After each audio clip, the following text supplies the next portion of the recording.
Hi, I'm Nichole. I'm Jodi. And welcome back. We're just continuing our series on self-awareness.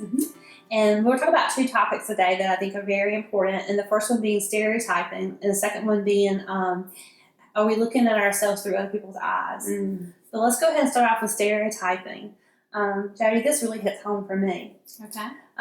Because a past hurts. I go all the way back to my childhood.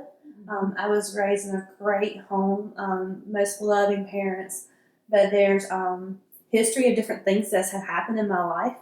I've been married for 24 years, and That was Siri. I have a Siri HomePod, so let's just keep that conversation. Keep going. okay. So that's so funny. But 24 years of marriage, and about year 15, 16, things were really bad. Things were bad for many years before that. But at that point, things were really bad for me. And now I look back understanding that a lot of the things that I was like seeing things a certain way, I was stereotyping different people in my own marriage, my own family dynamics through the lens of other things that were not probably the most positive. And so, stereotyping is something that we all need to be aware of. Are we doing that in our relationships? I think we do it naturally, not even. So I think the key word is be aware of it. So if you've never thought of it, I think right now is a good opportunity to reevaluate.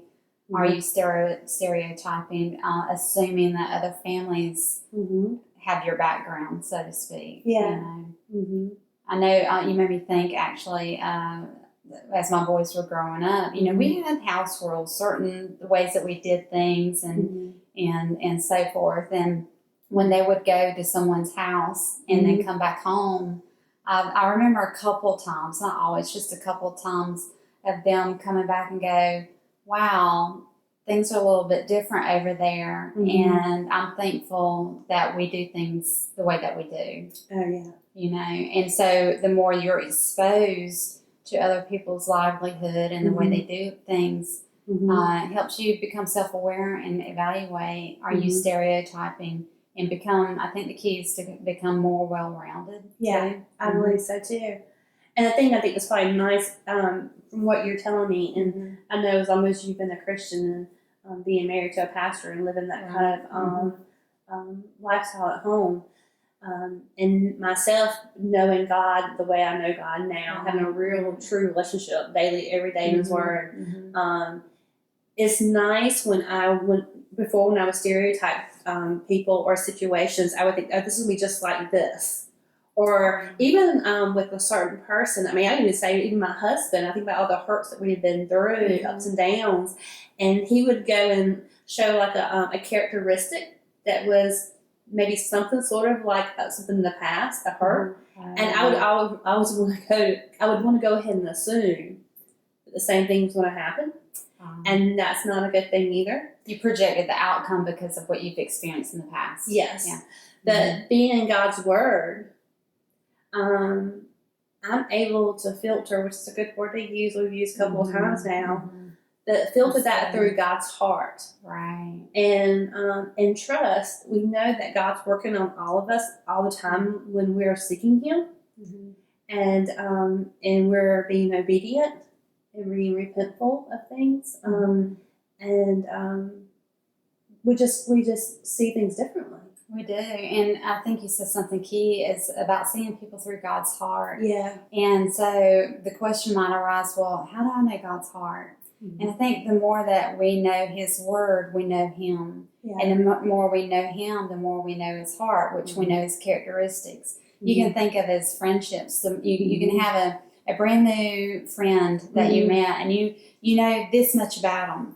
But the more time you spend with them, the more and more you know about how they, their little quirks and did I say that right? Quirks and stuff like that. Yeah. You get to know them, and if you hear something about them that says, wait a minute, that doesn't match up with the person that I know. Right. And so you filter it from what you know then by that person in their heart. And the same thing applies by knowing God and learning to know Him through prayer, through worship, and through being in His Word, which is huge, right? Yeah. And surrounding ourselves with people who imitate the Lord in their walk. Right. Because then we It's have key. another taste of Jesus, I really believe. And That's good. it makes me think about too, that's the next subject we were talking about is seeing ourselves through another's eyes. Is very easy for something to be said, and this could be positive or negative, because someone could think that we're wonderful, and when we just think, our head can blow up, which is not a good thing. I know, it's not a good thing. No. Or they could say something negative or hurtful, and then that's how we want to see ourselves. And that's when we have to go back and say, hey, I'm going to filter what I believe about myself through God's eyes. Right. And that goes to get back to knowing His Word and being His Word and surrounding ourselves with people who imitate Him and who can speak truth in our life. And I think the key is, Nichole, is that we need to speak truth to ourselves. We do. Because when you were talking about something negative and something positive, we tend to hold on to the negative We a do. whole lot longer, and we fashion it and we form it and we get it settled, and it stays at home a lot longer than the positive. We do. Yeah. And so there's the battle. And really, the more you're in God's Word, then not only that you'll learn the truth of God, but you begin learning the truth about yourself. That's exactly right. Yeah. Because that was one of the biggest ways I learned who I was in my flesh, and just why my heart and why my emotions would behave a certain, like I could walk away from situations and say, why did I just act that way? Oh, yeah. Being self-aware. Like, who was she? Yeah. I mean, you got a different personality. Right. And if someone said that is not me, well, it was you. Yeah. And just out of character. Yes, out of normal character, Right. but still what wasn't there that we need to work on and see through God's eyes. Right. So, that's good. Yeah. So I challenge you, we both challenge you That's right. to be in God's Word, learn more about Him and how He sees you. And as you reflect on yourself and your behaviors, and how you want to go and rewind the past into whatever current situation you're in, whether it's with the same person or a different person, I just challenge you to see yourself through God's eyes. Right. And the key is that as you're evaluating yourself, it's not to start condemning yourself and go, how awful I am. The whole ideal is to go, okay, there's something that needs or can be tweaked to better improve my functionality within myself, around people, and so forth. It's about just looking at some weak spots and improving them to create them to be more strengths. Right. So we don't want you to reflect back and become self-loathing. Oh, no. That's not from the Lord. I'll just say right now, that's not from the Lord. The Lord would have you go, I want to craft you more into my image. And this is an area that needs to be shaped a little bit and sometimes even broken so He can put it back together. So that's really the message and the goal here. Yeah. What a beautiful vessel we are. He's done with us. That's good stuff. Yeah. All right. Till next time. Bye.